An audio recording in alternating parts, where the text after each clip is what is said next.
Hi hello welcome back to my YouTube channel. അപ്പോൾ ഇന്ന് ഞാൻ കാണിക്കാൻ പോകുന്നൊരു ഡേ ഇൻ മൈ ലൈഫാണ് കേട്ടോ. അപ്പോൾ രാവിലെ തന്നെ ഇതാ വീട്ടിൻ്റെ അകത്ത് ഇങ്ങനെ ഈ ലൈറ്റ്സ് വരുന്നത് എനിക്ക് ഭയങ്കര ഇഷ്ടമാണ് കാണാൻ.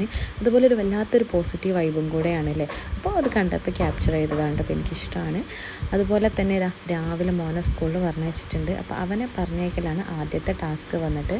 അവനൊരു 7:50 ഒക്കെ ആകുമ്പോൾ ആൾ സ്കൂളിൽ പോകട്ടോ. 7:45 ക്ലാസ് സ്റ്റാർട്ട് ചെയ്യും. അപ്പോൾ അതുകൊണ്ട് തന്നെ ഏർലി മോർണിംഗിൽ നീറ്റിട്ടുള്ള അവൻ്റെ ബാക്കി പരിപാടികളൊക്കെ തീർക്കും. അപ്പോൾ അതാണ് എൻ്റെ ഫസ്റ്റ് ടാസ്ക്. മോൾ ഉറങ്ങുകയാണ്. അപ്പോൾ അവൾ എണീക്കുന്നതിന് മുമ്പുള്ളതാണ് ഇനി സെക്കൻഡ് ടാസ്ക് എന്ന് പറയുന്നത് കേട്ടോ. അപ്പോൾ റൂമൊക്കെ ആദ്യം ക്ലീനാക്കി അത് കഴിഞ്ഞതാ ക്ലീനിങ് പരിപാടിയിലോട്ട് കടന്നു കേട്ടോ. ഇത് കഴിഞ്ഞ് വെച്ചാൽ പകുതി പണി നമ്മൾ തീർന്നു അല്ലേ. അപ്പോൾ മേലെ കുറച്ച് പരിപാടികൾ അധികം ഡ്രസ്സസ് മടക്കി വെക്കാൻ അങ്ങനെ കുറച്ച് വേറെ പണികളൊക്കെ ഉണ്ടായിരുന്നു കേട്ടോ.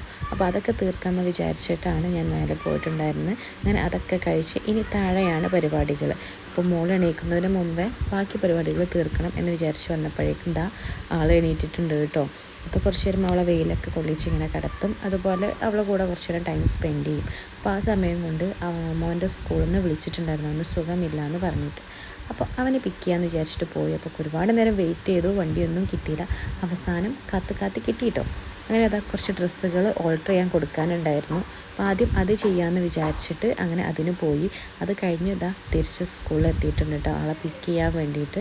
അങ്ങനെ ആളെ കിട്ടി. ആൾ നല്ല ടയർഡാണ്.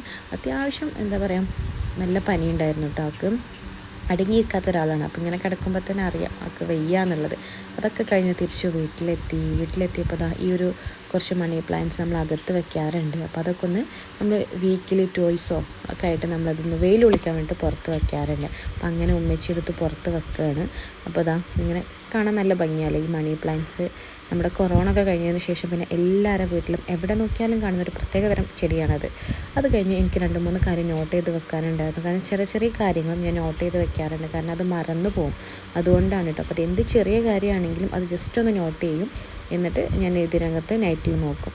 അത് കഴിഞ്ഞ് ഞങ്ങൾ ഉമ്മൻ്റെ വീട്ടിൽ പോകാനൊരു പ്ലാൻ പെട്ടെന്നുണ്ടായിരുന്നു. അപ്പോൾ അതുകൊണ്ട് തന്നെ ബാഗ് പാക്കിങ്ങിലാണ് കേട്ടോ. അപ്പോൾ ഈ ഒരു ബാഗിലാണ് ഞാൻ മോളുടെ സാധനങ്ങളൊക്കെ ഞാൻ ഇതിലാണ് യൂസ് ചെയ്യാറുള്ളത്, കൊണ്ട് നടക്കാറ്. അങ്ങനെ ഞങ്ങൾ ഉമ്മൻ്റെ വീട്ടിൽ പോകണം. അപ്പോൾ ഞാനും മോനും ഉമ്മയും കൂടെയാണ് പോകുന്നത് കേട്ടോ. അപ്പോൾ ബ്രദർ ഇല്ലാത്തതുകൊണ്ട് തന്നെ ഞങ്ങൾ ഓട്ടോയിലാണ് പോയിട്ടുണ്ടായിരുന്നത്. അവനുള്ളപ്പോൾ പിന്നെ കാർ എടുത്തിട്ട് അങ്ങനെയാണ് പോകാറുള്ളത്. അപ്പോൾ ഈവനിങ്ങിലായതുകൊണ്ട് തന്നെ അത്യാവശ്യം നല്ല റഷാണ് റോഡൊക്കെ. പിന്നെ ക്രിസ്മസ് ആണല്ലോ, പറയേണ്ട ആവശ്യമില്ലല്ലോ. അത്യാവശ്യം നല്ല തിരക്കുകളുണ്ടായിരുന്നു കേട്ടോ പുറത്തൊക്കെ. അത് കഴിഞ്ഞ് വീട്ടിലെത്തി. ആദ്യം തന്നെ ആൻറ്റി ഒരു ഗ്ലാസ് പായസം കൊണ്ടുവന്നു കേട്ടോ. അപ്പോൾ നല്ല ടേസ്റ്റ് ഉണ്ടായിരുന്നു, അടപ്പായസം. അതൊക്കെ കഴിഞ്ഞ് പിന്നെ ചോറാണ് കേട്ടോ. നല്ല ദം ബിരിയാണി ആയിരുന്നു. അതൊക്കെ പൊട്ടിച്ച് മസാലയൊക്കെ ഇങ്ങനെ കാണാൻ തന്നെ ഒരു പ്രത്യേകതരം ഫീലല്ലേ. അതൊക്കെ കഴിഞ്ഞ് ഫുഡൊക്കെ കഴിച്ച് പിന്നെ ഞങ്ങൾ കിടന്നുറങ്ങി കേട്ടോ. അപ്പോൾ ഈ ഒരു വീഡിയോ ഇത്രയും.